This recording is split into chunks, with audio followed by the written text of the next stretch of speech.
ಇದರಿಂದ ಎಷ್ಟೊಂದು ಜನ ಜೀವನ ಚೆನ್ನಾಗಾಗುತ್ತೆ. ಹೆಂಗೆ ಗೊತ್ತಾ, ಇದು ಒಂದು ಡೋಲ್ ರಿಂಗ್ ಆಯ್ತಾ, ಇದನ್ನ ಕ್ಲಿಕ್ ಮಾಡಿ ಸಸ್ತಾನೆ, ಹಿಂಗೆ ಕ್ಲಿಕ್ ಮಾಡಿ ಸಸ್ತಾನೆ ಇನ್ಸ್ಟೆಂಟಾಗಿ ಫೋಟೋ ಬರುತ್ತೆ.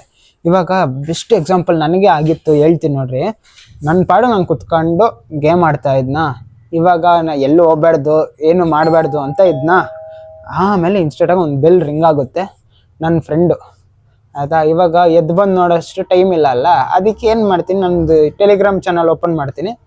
ನೋಡಿದ್ರೆ ಇವನಿಗೇನಕ್ಕೆ ನಾನು ಡೋರ್ ಓಪನ್ ಮಾಡಲಿ ಅಂದ್ಬಿಟ್ಟು ಗೇಮ್ ತಿರ್ಗಾ ಕಂಟಿನ್ಯೂ ಮಾಡ್ತೀನಿ, ಆಡ್ತಾ ಇರ್ತೀನಿ. ತಿರ್ಗಾ ಬೆಲ್ ರಿಂಗ್ ಆಗುತ್ತೆ, ತಿರ್ಗಾ ನೋಡ್ತೀನಿ ಯಾರು ಅಂತ, ನಮ್ಮಮ್ಮ. ಇವಾಗ ಏನಾದರೂ ನಂಗೆ ಗೇಮ್ ಆಡ್ತಾರೋ ಗೊತ್ತಾಯ್ತು ಅಂದರೆ ಚಪ್ಪಲಿ ಕಿತ್ತೋಗಂಗೆ ಹೊಡಿತಾರೆ ಅಂದ್ಬಿಟ್ಟು ಪಟ ಪಟ ಅಂತ ಎಲ್ಲ ತೆಗ್ಬಿಟ್ಟು ಬುಕ್ಸ್ ಇಟ್ಕೊಂಡ್ಬಿಟ್ಟು ಓಪನ್ ಮಾಡೋದು ಹಿಂಗೆ. ನೀವು ನಿಮ್ಮ ಅಮ್ಮ ಬಂದಾಗ ಈ ಥರ ಆ್ಯಕ್ಟಿಂಗ್ ಮಾಡಿರ್ತೀರಲ್ಲ, ಓದ್ತಾರಲ್ಲ, ಏನಾದರೂ ಬೇರೆ ಕೆಲಸ ಮಾಡ್ತಾ ಇರ್ತೀರ, ಅಮ್ಮ ಬೆಲ್ ರಿಂಗ್ ಆಗಿ ಸಸ್ತಾನೆ ಅಮ್ಮ ಅಂದ್ಬಿಟ್ಟು ಬುಕ್ ಎತ್ಕೊಂಡು ಹೋಗೋದು. ಎಲ್ರ ಮನೇನೂ ಒಂದೇ, ಹೆಂಗೆ ಹೇಳ್ರಿ ಗಾದೆ ಐತಲ್ಲ, ಎಲ್ರ ಮನೆ ದೋಸೆ ತೂತೆ ಅಂದಂಗೆ ಎಲ್ರು ಹುಡುಗರು ಒಂದೇ. ಮತ್ತೆ ಸಿಗುವ ನಾಳೆ.